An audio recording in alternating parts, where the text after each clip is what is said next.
And now two guys who know exactly what these rescue crews are up against. The founder of Heroes for Humanity, Dennis Price, alongside him, search and rescue K-9 handler and 9/11 first responder, Erick Robertson. Gentlemen, great to have you here.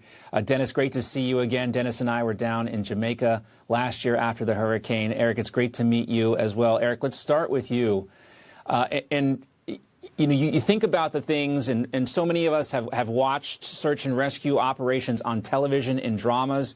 It's a different situation in real life. Give the folks at home some idea on what these crews are up against right now, digging through the rubble, trying to find survivors. And if they don't find survivors, the type of horrors they are finding inside these buildings. Well, in the very beginning, it's the worst of possible circumstances. You have all of the destruction. You have limited ability to get resources into those areas, the heavy equipment that's needed, the ability to stabilize these damaged buildings, the confined space situations that rescue workers are going to be sent into. So the first hours and the first days leading into this are perilous and the most dangerous. Also having aftershocks coming in and causing more problems for people that are right in the mix of it as it begins. Erick used a rescue dog named Pork Chop during 9/11. We'll talk more about that and the role that dogs play in this operation. But Dennis, you're going to head down there and you're going to respond to this. Tell us what you're anticipating. Yeah, so we're anticipating similar things that we've dealt with, not necessarily in Hurricane Helene in North Carolina, but just we anticipate, just like every search and rescue operation, chaos, distribution issues. That's why I'm so excited that the DOW and Marco Rubio has allotted the U.S. to come in there, liaison with other nonprofits and NGOs, so that we can do economy of efforts and use all of our specialties to help. Would look like if you didn't have a cooperative government in place in Venezuela, if you were still under the Maduro regime. And Erick, going back to what we were talking about, we've seen the images. We're still in this so-called golden window where we hope to find survivors. That window is closing, but you have the family members of survivors sitting outside these buildings. And as a rescue worker, you're coming outside the building and they're basically begging you to find their family members. Talk about the emotional toll that takes on a rescuer.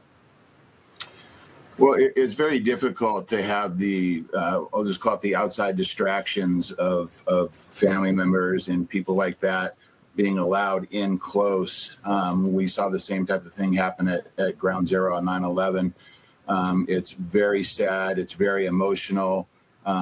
Emotions are running high, but the rescue workers are zeroed in. They're extremely focused on what the job at hand is, and it's safety first for everybody.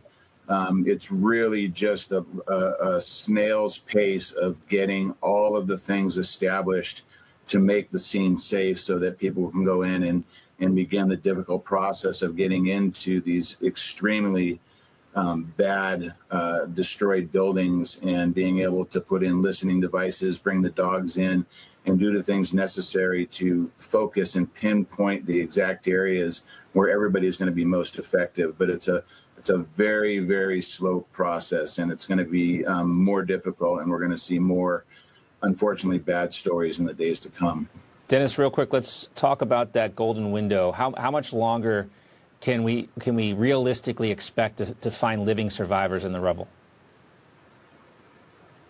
Yeah, that's a good question. That's, I think, something that people are overlooking is the urgency and need of groups like us to go in there, because that some people call it the golden hour, but realistically, right now, just like he spoke about, we're going to try to find people by the sounds, their geolocation on their cell phones or different things like that, and dogs. But really quickly, the sad thing is in the next 2-3 days, we're going to be looking for people by the smell of the death. So the urgency need right now to help support tons of volunteers, groups like us, Heroes for Humanity, like some of the other partners that we have to get there and help those people in need, and the urgency and the great leadership from the United States who are providing these assets. Yeah. I can't stress that time enough. Yeah, I mean, we're looking at the potential of a death event on par with 9/11, given the projections we reported yesterday and earlier this week from the USGS. They calculate this stuff based on the magnitude of the quakes. We have 2 in this case, both over 7, the population density and other factors. The highest point is about 10,000. They said it could be 2,000 to 10,000, but we will see, and we will pray for all the people in the rubble who are still alive and the rescuers trying to bring them home safe. Gentlemen, thank you so much for your time today and everything you've done for us and continue to do for those in situations like this. And real quickly, one thing Eric wanted to point out, a lot of times these folks do this stuff for free. These are not paid professionals. They are volunteers. They are professional in what they do. But a lot of times their organizations can use your support. We thank you, gentlemen, for your time today. We're glad to have you with us. Take care.